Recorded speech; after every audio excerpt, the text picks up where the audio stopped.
생각을 해보니까 이 말씀을 이 부분을 빼면은 안 될 것 같다. 이 부분 너무 중요한데 이 부분을 빼버리면은 전체를 다 아는 것과 비슷할 것 같다. 이런 생각이 들어가지고 다시 말씀을 보게 되었습니다. 조금 지겹더라도 또 오늘도 들어주시면 감사하겠습니다. 예수님이 공생애를 시작하시면서 첫 일성으로 하신 말씀이 뭡니까? 첫 일성으로 하신 말씀이 회개하라 였습니다. 회개하라 천국이 가까이 왔느니라. 회개하라 천국이 가까이 왔느니라. 그러니까 이 회개라고 하는 것은 우리 교회에서 우리 믿음에 있어 가지고 얼마나 중요한지를 모르는 겁니다. 예수님이 첫 마디가 회개하라고 했으니 얼마나 회개가 중요한지 몰라요. 그런데 오늘 말씀 우리가 함께 살펴볼 이 말씀에 바로 회개가 어떤 것인지에 대해서 우리에게 잘 보여주고 있거든요. 그래서 이 말씀 어떻게 뺄 수가 있겠습니까? 그래서 한번 말씀을 나누면서 회개란 이런 것이구나 하는 것을 발견할 수 있는 그런 은혜의 시간이 되었으면 좋겠습니다. 자, 둘째가 아버지에게 유산을 요구해가지고 받아 챙겨서 며칠 내로 그것을 급하게 급전으로 현금화했지요. 그렇게 해가지고 뒤로 한번 돌아보지도 않고 먼 나라로 떠났습니다. 이제 더 이상 찌긋찌긋한 간섭과 또 아버지의 잔소리가 없는 그런 모든 것이 자기가 살던 곳과는 완전히 다른 그런 나라에 가가지고 아버지 아니라 그 어느 누구의 통제와 간섭도 없이 그야말로 내가 하고 싶은 거 내가 다 하면서 그렇게 살았습니다. 마음대로 누구의 타치도 없이 그렇게 살게 된 거죠. 물론 그냥 간 건 아닐 거예요. 어떤 자기도 한번 반듯하게 살아보고자 하는 어떤 계획이 있었을 겁니다. 내가 어떤 장사를 하든 어떤 사업을 하든지 이 돈을 가지고 내가 한번 보란듯이 일어서겠다고 하는 그런 구상도 있었겠죠. 그런데 그동안 너무 자기가 눌려 살았고 통제하에 살았고 자유 없이 살았기 때문에 우선은 마음껏 좀 실컷 놀고 싶었습니다. 그래서 지난날 그동안 숨막히던 그 삶에 대한 보상을 좀 하고 싶었죠. 자기 자신이 얼마 동안만이라도 그런 자유의 시간을 보내고 싶었던 겁니다. 그래가지고 이제 먼 나라에 낯선 곳에 갔으니까 머리도 식힐 겸 아니면 주변의 사람들과 또 안면도 틔울 겸 겸사겸사 해서 고급 식당에도 출입을 하게 되었고 고급 유흥업소에도 출입을 하게 되었습니다. 사람들을 사귀어 나가는 것이 또 재산이다 이런 생각도 가졌겠죠. 그렇게 해가지고 친구들을 많이 사귀고 정말 끊임낌 없이 재밌나고 신나는 그런 시간을 가졌습니다. 인생의 묘미는 바로 이런 데 있는 것이구나. 정말 내가 아버지에게서 잘 떠나왔구나. 사람은 태어나서 이렇게 살아야지.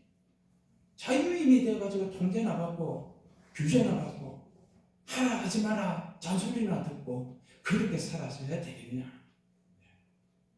얼마나 좋았는지 모릅니다. 시간이 이렇게 흘러갔어요. 이제 뭘 좀 해보려고 정신을 차렸습니다. 미리 생각해둔 사업 구상도 떠올리면서 이제 슬슬 본격적인 사업을 좀 펼쳐봐야 되겠구나 이런 생각을 했습니다. 그런데 자기가 가지고 온 이 현금 이것이 이제 얼마나 남았는지 보니까 웬걸요? 바닥에 나 있었습니다. 밑빠진 독처럼 돈은 그렇게 부어라 마셔라 하면서 다 빠져나가고 없었습니다. 큰일 났구나 하는 그 순간에 엎친 데 덮치는 격으로 그 나라에 큰 흉년이 찾아왔습니다.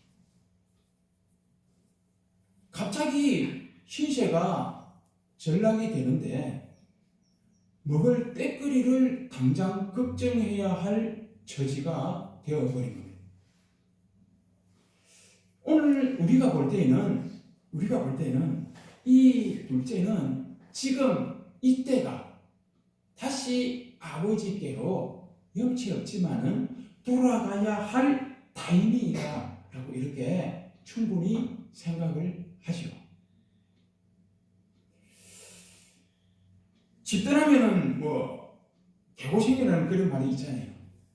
집떠나면은 개고생이라는 말처럼 이 아들 앞에는 이제 뭐가 남았습니까? 그야말로 개고생만 기다리고 있는 줄 우리는 뻔히 알고 있잖아요. 그러나 이거는 어디까지나 우리는 결과를 다 알고 있는 결과론적 입장에서 그렇게 군수를 들 뿐이지 그 미래를 아직 예측하지 못하는 현재의 이 둘째는 전혀 그런 생각을 하지 못하고 있는 거예요. 아직까지는 비록 수중에 돈은 다 떨어졌지만은 마음은 뭐예요? 마음에는 아직까지 자신감으로 가득 차 있다는 겁니다. 돌아갈 상황이 없지요. 내가 어떻게 해서든지 이거를 타개해 나갈 수 있다는 거예요. 나는 보통 사람과는 좀 다르다는 거예요. 나는 다른 사람보다 좀 똑똑하다는 거예요. 나는 다른 사람보다 또 잘났다는 거예요. 나의 계획은 다른 사람보다 훨씬 능가하는 그런 계획을 가지고 있다는 거예요. 그래서 내가 한번 이 긍정의 마인드를 가지고 열심히 하면은 보란 듯이 다시 그렇게 만회할 수 있다는 거예요. 그런 자신감으로 돈은 없지만 다 써버렸지만 마음에 그런 자신감만은 아직도 가득 차 있었습니다.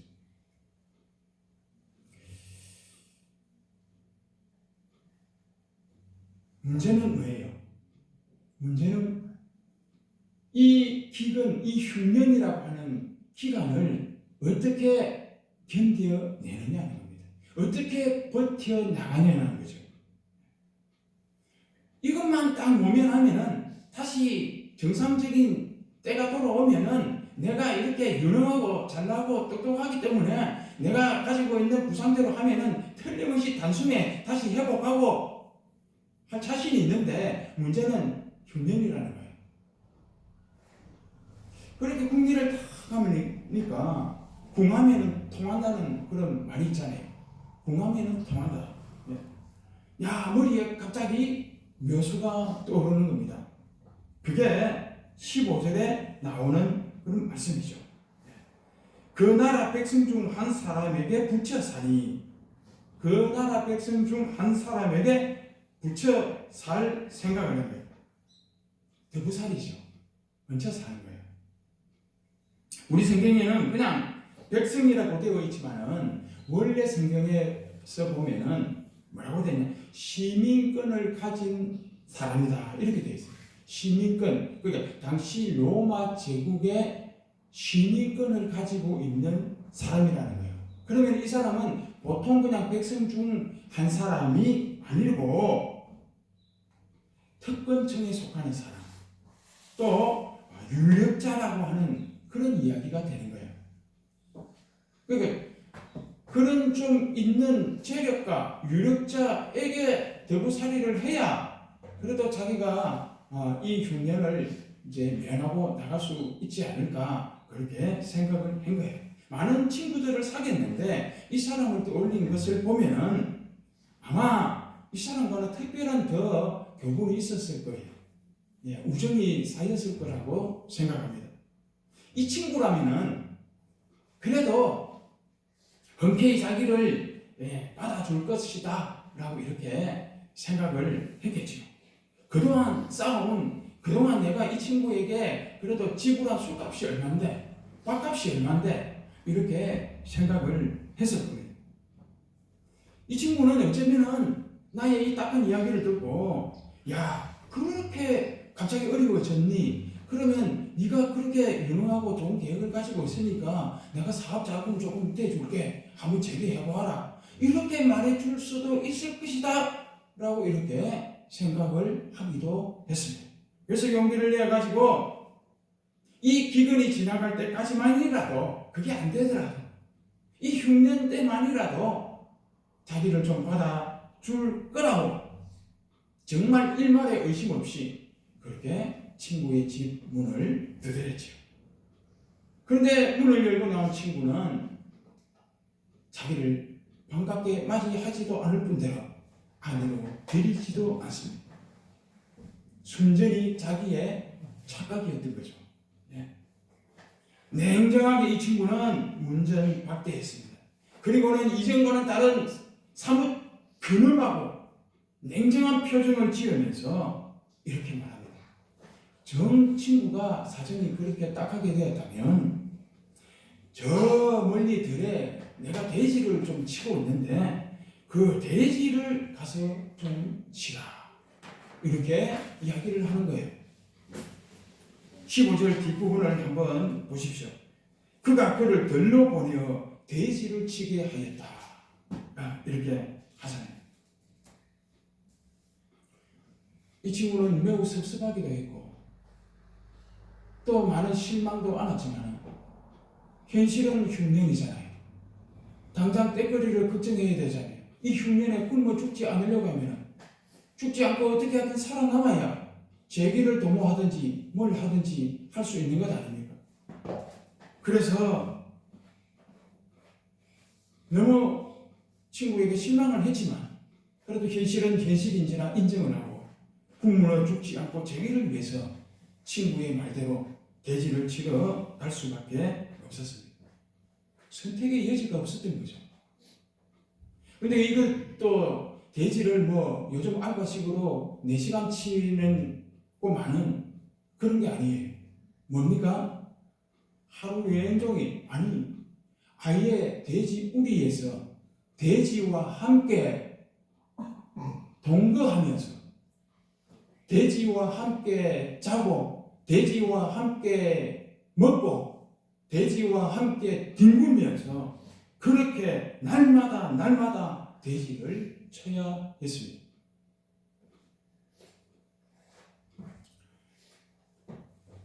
그리고 이 돼지라고 하는 것 이거 있잖아요. 예수님이 이 비유가 안 돼. 하필이면 소도 아니고 양도 아니고 왜 돼지를 치는 이 이야기를 했는가 하는 거예요. 의도적으로 예수님은 여기에 지금 돼지를 등장시키고 있다는 거예요. 우리는 꿈에 우상숭배는 꿈을 꾸셨는데 꿈에 돼지가 나와요. 돼지가 막 요도 어미 돼지가 새끼를 한 15마리 정도 낳아가지고 저절 우리 어릴 때 돼지를 많이 키웠거든요. 저절 위에 젖꼭지 아래 젖꼭지 이렇게 돼지 15마리 난 적도 있는데 그러면 막 15마리가 위에 젖꼭지 아래 젖꼭지 막 이래가 왜 이렇게 쳐박으면서 서로 몰라 그렇게 그런 꿈을 꾸셨어요. 그 다음에 일어나면은 뭐 하시겠습니까?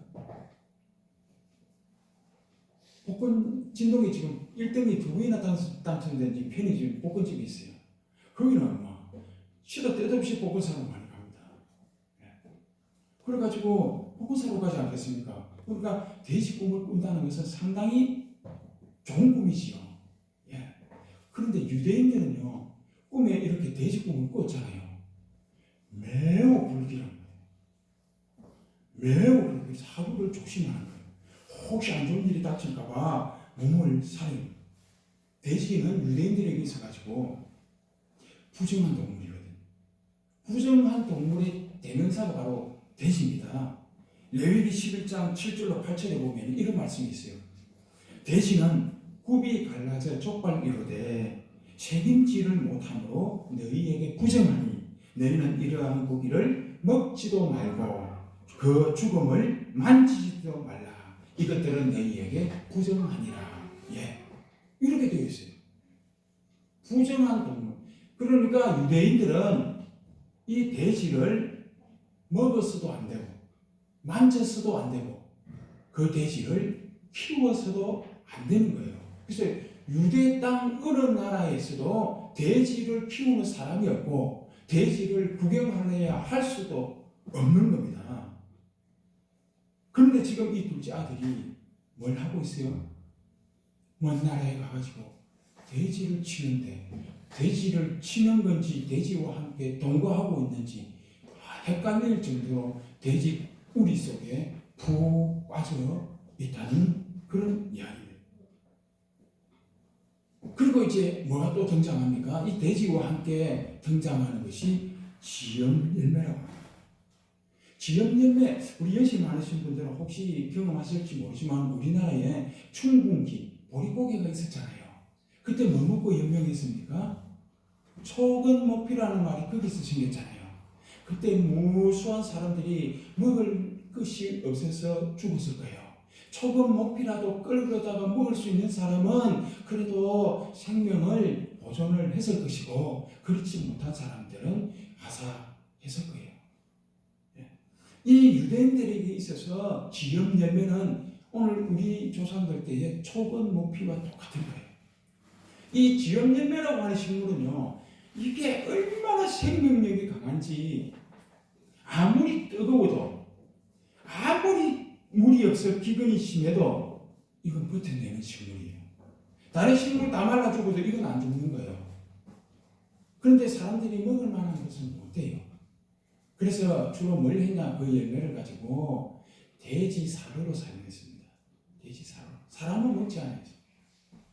그런데 지금 이 둘째 아들이 돼지 우리에서 돼지와 경쟁을 하는데 이 줄인 배를 채우기 위해 가지고 돼지와 지염 열매를 넣고 머리를 쳐박고 함께 경쟁하면서 그렇게 배를 채우고 하고 있다는 거예요. 이보다 더한 인생 밑바닥이 있을 수 있습니까? 이보다 더한 인생 밑바닥은 없는 거예요. 이보다 더 기구한 인생은 없는 거예요. 이 아들이 어쩌다 이렇게 되어버렸습니까? 인생, 이 세상에서 이런 밑바닥은 없는데 만약에 있다면은 땅 밑에 있는 불같은 지옥 불구덩이밖에 없는 거예요. 그때 유대인들은 이 지구 땅 밑에 불구덩이가 있는데 그걸 서울이라고 해서 그게 지옥이 거기에 있다라고 생각했습니다. 이 땅에는 이런 인생 밑바닥은 더 없다는 거예요. 그러니까 이 아들은 지금 불지에 절대 한계 상황에 몰린 것이고 그래도 재산만 탕진했을 때는 친구 집에 가가지고 자신에게 문을 두드릴 때까지만 해도 돈은 다 날려버렸지만 자신감만은 충만했습니다. 가지고 있어요. 이 흉년만 내가 어떻게 하든 모면하면은 보란 듯이 내가 다시 일었을 거라고 자신감이 대단했죠. 그런데 이제는 이 돼지 우리와 돼지와 함께 돼지를 치면서 지염 열매를 먹고 있는 이때에는 그 자신감마저도 다 사라져 버렸습니다. 인생 그야말로 이제는 어떻게 할래야 해볼 수 없는 그런 사면초가에 몰리게 된 겁니다. 더 이상 어떻게 해볼 수도 없고 해볼 수 있는 자신감도 상실해 버렸습니다. 이제 이 둘째 아들에게 남은 선택지가 있다면 딱 두 가지입니다. 이 더러운 생을 마감하든지 아니면은 부끄럽고 쪽팔리지만 아버지께로 다시 돌아가는 겁니다. 이런 생각을 하게 된 이 밤도 다른 때와 마찬가지로 한바탕 돼지와 함께 지은 열매를 놓고 전탈전을 벌인 후였습니다. 돼지 걸음 위에 누워가지고 중동의 밤하늘의 별은 햇가루를 뿌린 것처럼 그렇게 별들이 많다고 하죠. 그 돼지 걸음 위에 누워가지고 밤하늘의 별을 봅니다. 그 별을 보는데 자기도 모르게 뜨거운 눈물이 폭 호수처럼 흘러내리는 거예요. 주체할 수 없을 정도로 뜨거운 눈물이 두 눈에서 흘러내렸습니다. 죽느냐 사느냐, 이 구차한 인생, 이 더러운 인생, 여기서 생을 마감하느냐, 아니면 부끄럽지만 아버지께로 돌아가느냐, 이 두 선택지 가운데 너무나도 다행스럽게 이 둘째 아들은 두 번째 선택지를 택했습니다. 아버지께로 돌아가기로 결심을 한 거예요. 이건 누구 때문에 가능했느냐? 아버지 때문에 가능한 선택이었습니다. 아버지가 이 아들에게 수치와 모멸을 당하면서도, 동네 사람들로부터 수치와 모멸을 당하면서도, 더 이상 사람 취급을 받지 않는 그런 인격 살인을 당하면서도 끝내 이 둘째 아들이 다시 돌아올 그 테러를 끊지 않았던 아버지의 덕분이었다는 겁니다. 그래서 이 아들은 아버지에게 다시 돌아올 일말의 용기라도 낼 수가 있었던 거예요. 이 아버지는 이때 이 아들이 지금은 아무것도 몰라 철이 없어서 그렇지만 언젠가는 이 사실을 깨닫게 될 그때가 올 건데, 그때 이 아들이 돌아올 수 있도록 하기 위해서 이런 수치와 모멸과 인격살인까지 감당하면서 테러를 차단하지 않았다는 거예요. 그리고 이 아들은요, 지금 이 뜨거운 눈물을 흘리면서 아버지께로 돌아가기로 했을 때 단지 이 육신의 배고픔만을, 이 흑이만을 모면하기 위해서 아버지께로 돌아가려고 하는 것이 아니더라는 겁니다. 지난날 지금까지 자기가 한 짓에 대해서 진심 어린 회개자의 그 모습을 가지고 아버지에게 돌아가려고 했다는 겁니다. 자, 지금 이 뜨거운 눈물을 흘리기 이전까지의 이 둘째 아들의 모습은 하나님을 떠난 모든 사람들의 죄된 삶의 대표적인 모습이었습니다. 그런데 이제 이 뜨거운 눈물을 흘리면서 아버지께로 돌아가고자 한 이 이후부터 펼쳐질 모습은 하나님께로 돌아오는 회개의 가장 생생한 본보기로 그려지고 있다는 거예요. 극적인 반전이죠. 극적인 그야말로 유턴입니다. 자, 17절 말씀을 한번 보십시오. 뭐라고 합니까? 이에 스스로 돌이켜. 이에 스스로 돌이켜. 저는 이 말씀에 그냥 넘어갈 수가 없어요. 아버지가 당시에 그 가부장적 아버지에게 주어져 있던 절대 권력, 절대 힘으로 그 둘째 아들을 다리 몽둥이를 굴려서라도 집에서 나가지 못하게 얼마든지 할 수가 있었습니다. 심지어 아버지가 자식을 죽이는 일도 있었다고 했잖아요. 아무런 문제가 되지 않는 그런 시대였습니다. 그런데 이 아버지는 그런 자기에게 주어져 있는 권한이라고는 사용하지 않았다고 했죠. 바보처럼 다른 사람들로부터 그런 손찌검과 조롱을 받으면서도 이 아들을 순순히 그 말도 안 되는 요구를 다 들어준 것은 바로 이때를 위함이었다는 거예요. 스스로 돌이킬 때까지 기다렸다. 집에서 강권적으로 힘으로 눌러가지고 주지 않자면 그게 진정한 아버지와의 관계 회복은 아니라고 보았기 때문에 그래서 모험을 감행한 거예요. 이 아들이 잘못하면 강도를 만나서 죽을 수도 있는 거예요. 잘못될 수도 있는 겁니다. 하지만 아버지와 아들의 바른 관계를 위해서라면 이런 모험을, 이런 수치를 감수하지 않고는 다른 방법이 없었기 때문에 이 아버지는 이때까지 스스로 돌이킬 때까지 기다렸던 거죠.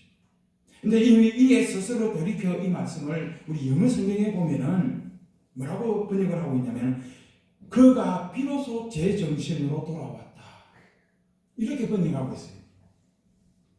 사실 이게 더 실감이 나는 것 같아요. 사실 아버지에게 멀쩡히 살아있는 아버지에게 나에게 아버지는 죽은 거와 진배 없으니까 어차피 줄 유산 미리 주십시오 요구하는 이때로부터 지금 우여곡절 끝에 그 부정하고 더러운 돼지를 치는 시세로 전락한 지금까지 이 아들이 한 행동은 한마디로 말하면 정신 나간 짓이었다. 제정신을 가지고는 사람의 탈을 쓰고는 도무지 할 수 없는 짓을 그동안 했다는 거죠. 그러다가 완전히 궁지에 몰려있을 때, 절대 한계 상황에 봉착하게 되었을 때에 사느냐 죽느냐 이 극한 상황에서 둘째는 극적으로 제정신으로 돌아왔다는 거예요. 온전한 정신을 회복했습니다. 이렇게 정신이 들자마자 자신이 그동안 저지른 행동들이 얼마나 말도 안 되고 얼마나 경악할 만한 짓이었는지 그게 주마등처럼 스쳐 지나갔을 거예요. 자, 우리는 이제 이 아들의 모습에서 참된 회개가 무엇인지를 발견할 수가 있습니다. 회개가 뭡니까? 회개는요, 방향을 바꾸는 겁니다. 유턴하는 거라고 했잖아요. 차 유턴하는 거 아시죠? 다른 방향에서 180도 다시 돌리는 거잖아요. 방향을 바꾸는 거. 그게 회개입니다. 죄된 길에서 예수 그리스도를 통해서 하나님께로 방향을 돌이키는 것. 이게 회개입니다. 그럼 죄는 뭘까요? 죄는 그 거꾸로입니다. 죄는 아버지와 단절하고 아버지의 집을 떠나가지고 갈 수 있는 대로 아버지로부터 멀리 가버리는 것. 그게 바로 죄입니다. 그게 죄예요. 다른 물건을 좀 훔친 게 죄가 아닙니다. 성경이 말하는 죄는 그게 아니에요. 하나님과 단절하고 하나님을 등지고 멀리 가고 있는 그게 죄라는 거예요.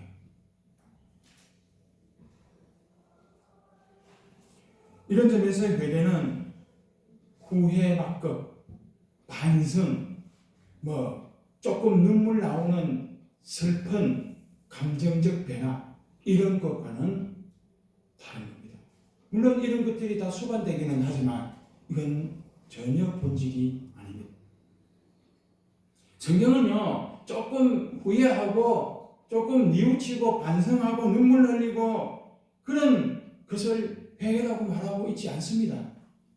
그런 정도로 끝난 사람들이 성경에는 부지기수로 많습니다. 대표적인 인물을 두 사람 말씀드릴게요. 구약의 한 사람, 에서라고 하는 사람이 있습니다. 에서는 야곱과의 쌍둥이 형제인데 형으로 태어났잖아요. 야곱은 동생이었는데 야곱은 형의 장자권을 가로채기 위해 가지고 겉모술수를 부립니다. 팥죽을 끓여놓고 형이 배고플 때에 그 팥죽을 먹게 하는데 형의 장자권과 거래를 시도하잖아요.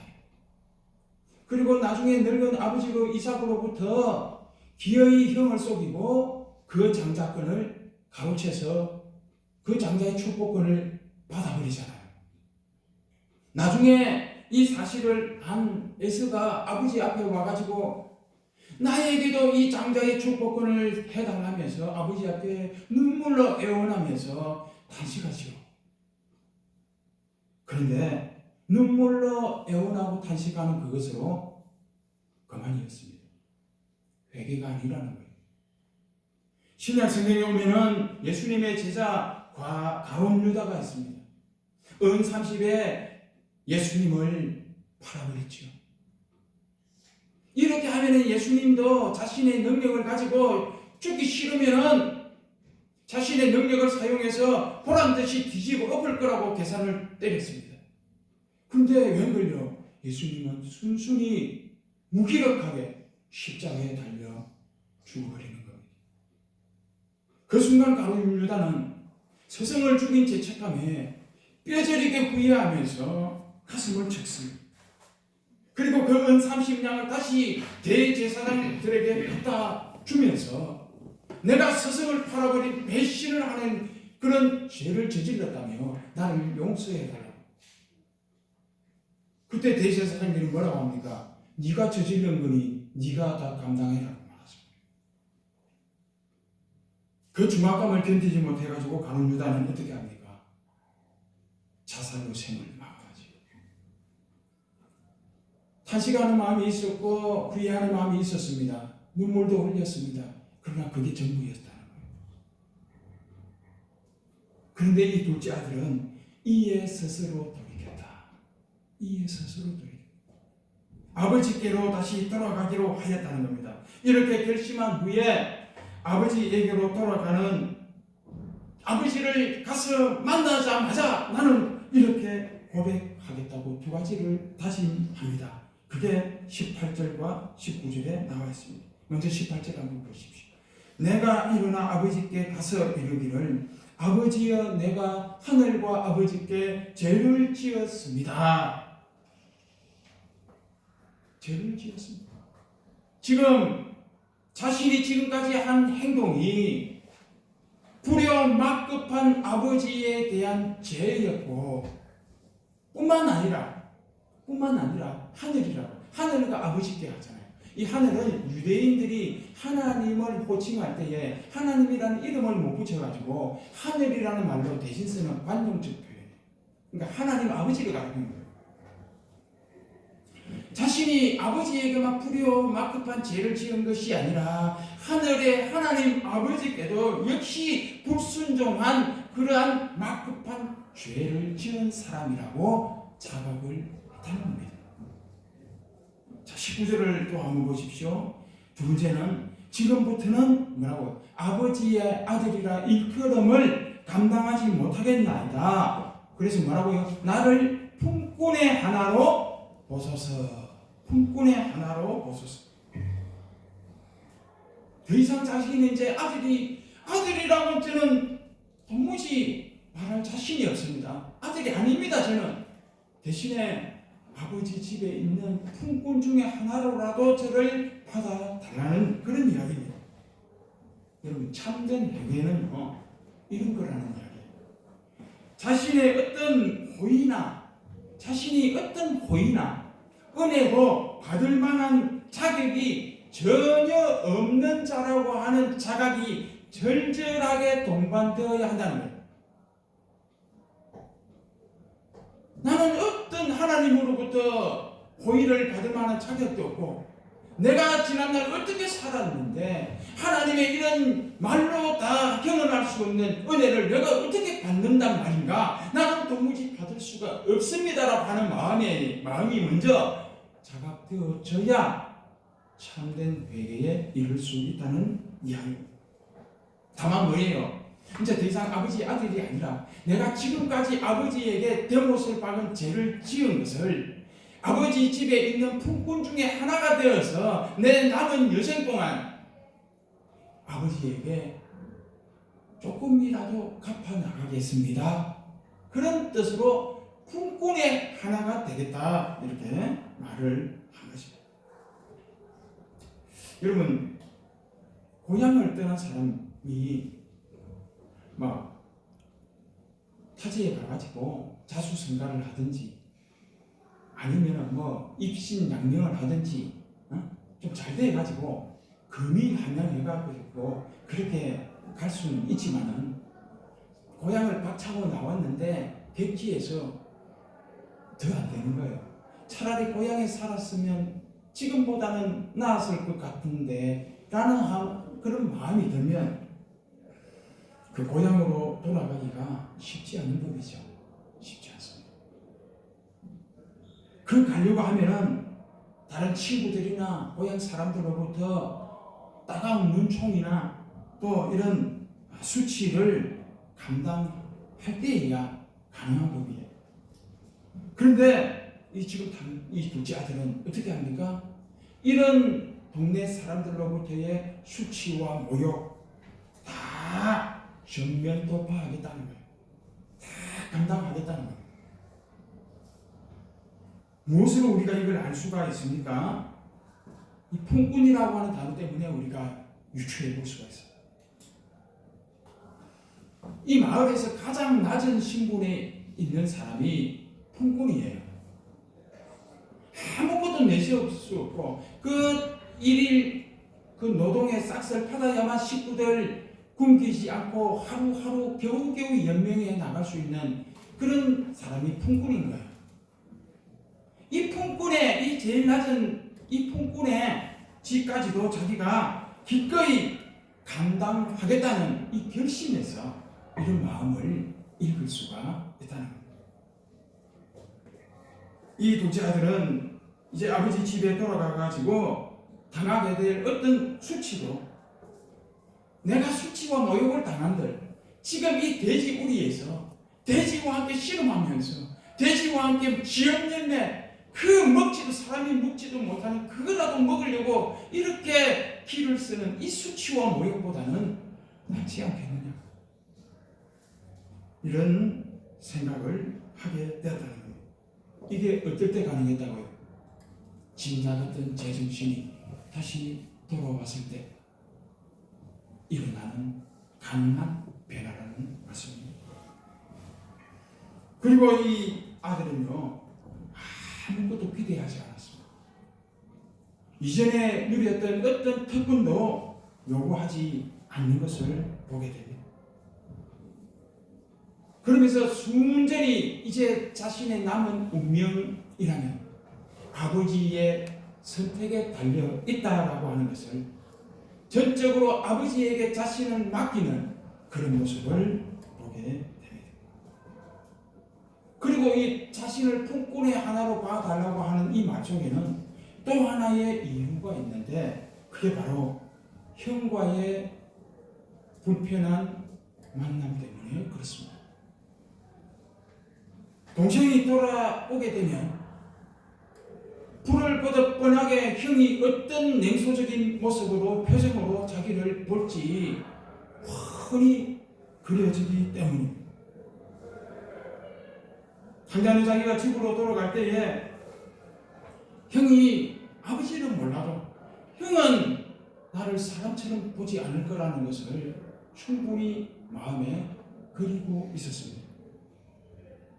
이제 아들이 만약에 집으로 돌아가면 아버지가 다행스럽게 자기를 받아주면 함께 살아야 되잖아요. 아버지와 뿐만 아니라 그 껄끄러운 형과도 함께 살아야 되는 겁니다. 근데 아버지는 자기의 요구에 의해 가지고 유산을 이미 나눠 주었습니다. 각각 나눠 줬다고 했잖아요.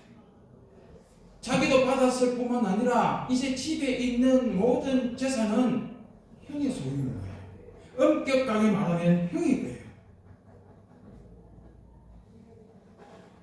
단자가 집으로 돌아오면은 둘째가 집으로 돌아오면은 원했든 원치 않든 간에 그러면 이제 누구의 재산을 축내게 되는 거예요? 아버지의 재산이 아니라 그 껄끄러운 형의 재산을 자기가 축을 내야 할 판인 겁니다. 그렇지 않아도 냉정한 형이, 그렇지 않아도 부담스러운 형이 자기를 절대로 받아줄 수 없을 것이다. 이런 불편한 생각을 가진 거죠. 그래서 품꾼의 하나로 내가 이 모든 것을 아버지와 형에게 내가 그냥 밥만 축내는 아버지 재산을 형의 재산만 축내는 자가 아니라 내가 열심히 노동력을 제공해가지고 그 밥값을 할 수 있는 사람이 되어야 되겠다. 그래서 형에게 조금이나마 만족을 줘야 되겠다. 이런 마음으로 품꾼으로 돌아가려고 하고 있는 겁니다. 이게 해결하는 이야기를 하고 있습니다. 하나님은 우리 모두에게 이 둘째의 심정으로 하나님 아버지께로 돌아오기를 지금 기다리고 있습니다. 우리 모두를 그렇게 기다리고 있었다는 이야기예요. 강제적으로 강압적으로 해서 될 일이 아니기 때문에 하고 싶은 대로 다 내버려 두는 아픔을 겪으면서도 이에 스스로 돌이켜 돌아올 때까지 아버지는 기다리고 있었다. 진정한 마음으로 회개하는 심령을 그렇게 하나님은 찾고 있다는 거예요. 나 몰래 가슴을 치면서 나 몰래 눈물을 흘리며 하나님 앞에 나는 죄인이었습니다 고백하면서 통해 자복하는 그런 사람, 그런 심령을 하나님 아버지는 지금도 찾고 있다는 것입니다. 이 세상이라고 하는 돼지우리에 이 돼지치기와 같은 삶을 그것도 자신을 유익하게 하는데 자신의 생명을 얻게 하는 데는 전혀 도움이 되지 않는 그 썩어질 양식 지연 열매라고 하는 것을 놓고 피 터지게 싸우는 그런 진흙탕에서 나와가지고 하나님 나라의 풍성한 쓰고도 담이 없는 그 하나님 나라의 기업을 함께 나눌 그런 자녀들이 돌아오기를 하나님은 지금도 두 팔을 벌려서 기다리고 있습니다. 그 아버지는 아무것도 따지지 않습니다. 아무것도 부정하지 않고 묻지 않습니다. 돌아온 것만으로도 감사하고 감격하여서 살찐 송아지를 잡고 동네 사람들을 다 불러서 우리 함께 먹고 마시자. 이내 아들은 죽었다가 다시 살아 돌아왔다라고 하면서 우리를 반겨주시는 겁니다. 참된 회개자의 모습으로만 돌아가면 되는 겁니다. 이런 우리들이 다 될 수 있기를 주의 이름으로 축원합니다. 기도하겠습니다. 하나님, 우리는 다 둘째 아들이었습니다. 아직까지 어떤 우리가 마음을 자각하고 있는지 모릅니다. 어떤 고백을 하고 있는지 아직은 부족할 때가 많습니다. 그러나 한번 돌이킨 이상 절대로 아버지를 향한 이 걸음만은 바꾸지 않는 그런 믿음의 사람들 될 수 있도록 인도하여 주옵소서. 예수님의 이름으로 기도하옵나이다. 아멘.